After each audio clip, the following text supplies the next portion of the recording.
నమస్కారం. బీఆర్కే భక్తి ఛానల్ కి స్వాగతం. నేను మీ కీర్తి. ఈ రోజు మనతో పాటు ఉన్నారు ప్రముఖ జ్యోతిష్య పండితులు బ్రహ్మశ్రీ సుభాష్ శర్మ గారు. గురుగారు మనతో పాటు ఉన్నారు. గురుగారిని అడిగి మనకున్న సందేహాలు తెలుసుకుందాం. నమస్కారం గురుగారు. గురుగారు, ఇప్పుడు చాలా మంది ఆర్థిక ఇబ్బందులతో బాధపడుతున్నారు. ఆ ఆర్థిక ఇబ్బందుల నుంచి బయటపడడానికి పరిహారాలు తెలియజేయండి గురుగారు. తప్పకుండా తెలియజేస్తారమ్మ. ముందుగా ప్రేక్షకులందరికీ శ్రీమాత్రే నమః, శ్రీ గురుభ్యో నమః. ఓం నమో దేవ్యై మహాదేవ్యై శివాయై సతతం నమః. నమ ప్రకృత్యై భద్రాయై నిహతాం ప్రణతాస్మిత. అంటే ఇక్కడ రెండు రకాల విధాలైనటువంటి విధానాలు మనం తెలుసుకోవాలి. ఆర్థిక పరము అని అంటే డబ్బుకి సంబంధించినటువంటి విషయాల్లో అనేక కోణాలు ఆలోచన చేసుకోవాలి. ఒకటి, మనిషి దగ్గర డబ్బులు లేవు లేదా ఉన్నటువంటి డబ్బులు అన్నీ కూడా దుబారా ఖర్చులు చేస్తుంటే రెండు రకాల విధానాలు ఉంటాయి. ఒకటి స్వయంకృత అపరాధం, ఒకటి లేదా అతని జాతక పరంలో ఇన్ని రోజులే డబ్బులు ఉండాలి అనేటటువంటి సిచ్యువేషన్ ఒకటి రాసింది ఉంటుంది. అందుకే పెద్దవాళ్ళు ఏం చేస్తారంటే ఓడలు బండ్లు అవుతాయి, బండ్లు ఓడలు అవుతాయి అని అంటూ ఉంటారు. అంటే ఉన్నవాడు లేనివాడు కావచ్చు, లేనివాడు ఉన్నవాడు కూడా కావచ్చు. బికాజ్ ఆ యొక్క మనిషి యొక్క స్థితిగతులు అనేటటువంటి దేని మీద బేస్ చేసుకుని ఉంటాయి అంటే ప్లానెటరీ పొజిషన్ మీద బేస్ చేసుకుని ఉంటాయి. కాబట్టి అంటే అందరికీ నార్మల్గా కావాల్సింది ఉదయం లేచినప్పటి నుంచి రాత్రి పడుకునేంత వరకు మనిషికి కావాల్సింది ఏంటంటే డబ్బు. ఆ డబ్బు వెనకే పరిగెత్తుతున్నాడు, ఆ డబ్బు కోసం అనేక రకాలైన పనులు చేస్తున్నాడు, ఆ డబ్బు కోసమే ఎన్నో రకాలైనటువంటి విభాగాల్ని ఎంచుకుంటూ ఉన్నాడు. కాబట్టి మనిషి ఆర్థిక స్థితి బాగుండాలి అని అనుకున్నప్పుడు దానికి భగవంతుడు ఎన్నో రకాలైనటువంటి సూచనాప్రాయంగా ఎన్నో రకాల రెమెడీస్ చెప్పాడు. అంటే మనిషి సాధారణంగా డబ్బు అనుకున్నప్పుడు కావాలనుకున్నా, డబ్బు సంపాదించే మార్గాలు పెరగాలనుకున్నా, లేదు ఒక ఉద్యోగంలో కానీ ఒక వ్యాపారంలో కానీ ఒక ఉన్నత స్థితికి రావాలనుకున్నా దానికి అనేక మార్గాలు ఉన్నాయి. అందులో మొట్టమొదటి మార్గం ఏంటంటే తమలపాకుతో చేయవలసినటువంటి క్రతువు ఒకటి ఉంది. ఆ తమలపాకుతో చేయవలసినటువంటి క్రతువు ద్వారా అంటే సాధారణంగా అందరూ కూడా యూనివర్సల్గా ఎవరైనా చేసుకోవచ్చు.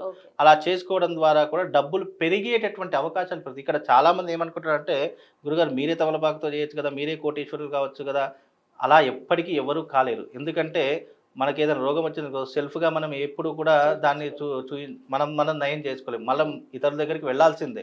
అలాగే డబ్బు సంపాదించడానికి మార్గాలు పెరగాలనుకున్నా అది తాంత్రిక విధానంలో ఉన్నటువంటి ఒక రెమెడీ ఏంటి అంటే తమలపాకు తీసుకొని దాని మీద స్వస్తిక్ గుర్తు వేయాలి.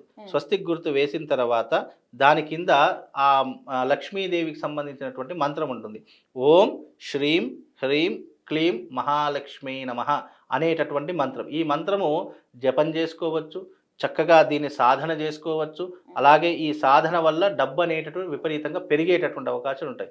అది కూడా ఆ తమలపాకు మీద రాయడం వల్ల ఈ తమలపాకు యొక్క గుణం ఏంటంటే అనేక శుభకార్యాల్లో మనం ఎక్కడ చూసినా సౌభాగ్యానికి మనం పసుబొట్టి ఇవ్వాలన్నా తమలపాకులు వాడతాము. పెద్ద పెద్ద యజ్ఞయాగాదులలో కూడా తమలపాకులు వాడుతుంటాం. అంటే దేవతా వృక్షాల్లో తీగకు సంబంధించిన వృక్షాలు తమలపాకు చాలా శ్రేష్టమైనటువంటిది అని అర్థము. అందులో మూడు కోణాలలో మూలంలో సరస్వతీదేవి ఉంటుంది, మధ్యలో లక్ష్మీదేవి ఉంటుంది, చివరిన కాళీమాత ఉంటుంది, అంటే పార్వతీదేవి ఉంటుంది. కాబట్టి ఈ మూడు దేవతల యొక్క శక్తులు కలిసినటువంటి తమలపాకుని తీసుకుని దాని మీద లక్ష్మీదేవికి సంబంధించిన మంత్రం రాయడం ద్వారా కూడా మనకు డబ్బు విపరీతంగా పెరుగుతుంది. ముందు స్వస్తికి వేయాలి, దాని కింద ఓం శ్రీం హ్రీం క్లీం మహాలక్ష్మీ నమః అనేటటువంటి మంత్రం రాయాలి. ఈ మంత్రం రాసిన తర్వాత ఆ తమలపాకుని ఒక పళ్ళెల్లో పెట్టుకొని లక్ష్మీదేవికి సంబంధించినటువంటి అష్టోత్తరం ఉంటుంది. ఆ అష్టోత్తరం చెప్పుకుంటూ దానిపైన ఏదైతే మనం రాసామో అక్షరాలు దానిపైన కుంకుమ వేస్తూ ఉండాలి. లక్ష్మీ అష్టోత్తరంతో కుంకుమార్చన చేస్తూ ఉండాలి. ఆ కుంకుమ తీసి ఒక డబ్బాలో వేసుకొని ఆ కుంకుమ ఎవ్రీడే నుదిటికి పెట్టుకోవడం ద్వారా మనకు డబ్బు ఆకర్షించబడుతుంది అని అర్థము. ఓకే, అది ఏ సమయంలో చేయాలి, ఏ వారం చేయాలి? ఎప్పుడైనా కూడా గుర్తుపెట్టుకోండి, దీని క్రమం తప్పకుండా ఒక దీక్షలాగా చేయాలి. ఏ రకంగా ఒక మనిషి మాల వేసుకున్న తర్వాత క్రమం తప్పకుండా దీక్షలా ఉంటాడో అలాగే దీనిని ఒక 11 రోజులు కానీ 21 రోజులు కానీ దీక్షపూర్వకంగా చేస్తే అది ఏ సమయంలో చేయాలంటే ఉదయకాలం పూటనే చేయాలి. మరి ఇలా చేస్తే డబ్బు వస్తుందా లేదా లేదా ఇలా చేస్తే నిజంగా డబ్బు వస్తే మరి అందరు చేసుకోవచ్చు కదా. ఎప్పుడైనా గుర్తుపెట్టుకోండి, చేసే యోగము కొద్ది మందికి మాత్రమే ఉంటుంది. ఇప్పుడు నేను చెప్పినంత మాత్రం ఇది చూసిన అందరూ చేసుకోవాలని రూల్ లేదు. ఇందులో కొద్ది మంది మాత్రమే వినియోగిస్తారు. అయ్యో డబ్బు దీని ద్వారా కూడా కలుగుతుందేమో, నా అప్పులన్నీ క్లియర్ అయిపోతాయేమో, నాకున్నటువంటి ఆర్థిక సమస్య నుంచి నేను బయటపడతానేమో అనే కుతూహలం ఉంటుంది చూసారా. అలాంటి వారికి మాత్రం తప్పకుండా ఆ అమ్మవారి యొక్క అనుగ్రహం వల్ల డబ్బు వస్తుంది. ఎంత మనం ఎన్ని రకాలుగా చెప్పినా, ఎన్ని రకాలుగా సాక్షాత్తు లక్ష్మీదేవి ముందరికి వచ్చినా కూడా కొంతమంది కాలదన్నుకుంటూ ఉంటారు. అలాంటి వారికి నిజంగా డబ్బొచ్చినా కూడా వాళ్ళు కాలదన్నుకుంటుంటే వాళ్ళకి యోగం లేదు. యోగం ఉన్నటువంటి వాళ్ళు తప్పకుండా ఇది సిద్ధిస్తుంది. ఇంకోటేంటంటే సనాతన ధర్మం అనేటటువంటిది ఏదైతే మనం పూజలు చేస్తున్నామో, లేదా అభిషేకాలు చేస్తున్నామో ఇవన్నీ కూడా మన సనాతన ధర్మంలో ఇవన్నీ నమ్మకం మీద ఆధారపడి ఉన్నటువంటి అంశాలు. ఇది చేస్తేనే ఇది వస్తుందా అని చేస్తే దానికోసమే చేసినట్టుంటుంది. నువ్వు నిష్కల్మషమైనటువంటి మనస్సుతో మనస, వాచ, కర్మణ ఆ తల్లి ఈ రకంగానైనా చేస్తే నన్ను అనుగ్రహిస్తుందేమో అని నమ్మకంతో చేస్తే ప్రతి దాంట్లో కూడా దైవత్వం ఉంటుంది. మనం తమలపాకు మీద చేస్తున్నాము, అయ్యో ఇంత చిన్నదానికి కూడా మనం చేయకపోతే ఇప్పుడు అది రూపాయి ఖర్చు లేనటువంటి విషయం. కనీసం అది కూడా చేసుకోలేనటువంటి బద్ధకస్తుడికి లక్ష్మీదేవి కాదు కదా ఉన్నదంతా హరించుకుపోతుందే తప్ప, కొండలు కూడా కరిగిపోతాయి తప్ప జీవితంలో అతనికి లక్ష్మీదేవి వరించదు. కష్టపడి చేస్తే అయ్యో ఇది చేస్తే నా కష్టం గట్టెక్కుతుందేమో అని ఎవరైతే భక్తితో విశ్వాసంతో చేస్తారో వాళ్ళకి చీపిరి పుల్ల కూడా అనేక రకాలైనటువంటి లక్ష్మీ కటాక్షాన్ని కలిగిస్తుంది. కాబట్టి ఇది నమ్మకంతో విశ్వాసంతో చేయవలసినటువంటి విధానం. మళ్ళీ ఈ విధానాలన్నీ మేము ఏదో సొంతంగా సృష్టిస్తున్నటువంటివో ఇది చేస్తే ఇలా వస్తుందేమో అనేటటువంటి శాస్త్రం నందు ఏదైతే మనకు చెప్పినటువంటి వాక్యాలు ఉన్నాయో అవి మాత్రమే చెప్తాము తప్ప ఇదేదో సొంత తెలివితేటలో సొంత ప్రయోగమే కాదు. తమలపాకు లక్ష్మీ సూచిక కాబట్టి దాని మీద రాసినటువంటి ఏవైతే బీజాక్షరాలు ఉన్నాయో అవి మనిషిని అన్ని రకాలుగా లక్ష్మీ కటాక్షాన్ని కలిగించేటటువంటివే అని అర్థము. ఇప్పుడు ఒక ఇనుము యొక్క ఒక అయస్కాంతం యొక్క తత్వం ఏంటంటే ఇనుము ఎక్కడున్నా కూడా లాగేస్తుంది. దాని యొక్క గుణమే అంత. అలాగే ఈ బీజాక్షరాల్లో ఉన్నటువంటి గొప్పతనం ఏంటంటే ఈ బీజాక్షరాలను మనం పూజించడం ద్వారా లేదా నిరంతరం జపం చేసుకోవడం వల్ల ధనం ఎక్కడున్నా కూడా మనిషిని ఆకర్షింపజేస్తుంది. అలాగని చెప్పేసి అర్హతకు మించినటువంటిది కోరుకుంటే ఎవరు ఏం చేయరు. మన అర్హత దేంట్లో ఉందో దాంట్లో మనము అభ్యున్నతికి చేరుకోవాలే తప్ప అర్హత లేని దాని గురించి మనం ఎప్పుడు కూడా ఆశపడకూడదు అని అర్థం. ఎగ్జాంపుల్గా ఈ రోజు నేను ఒక బిజినెస్ చేస్తున్నాను.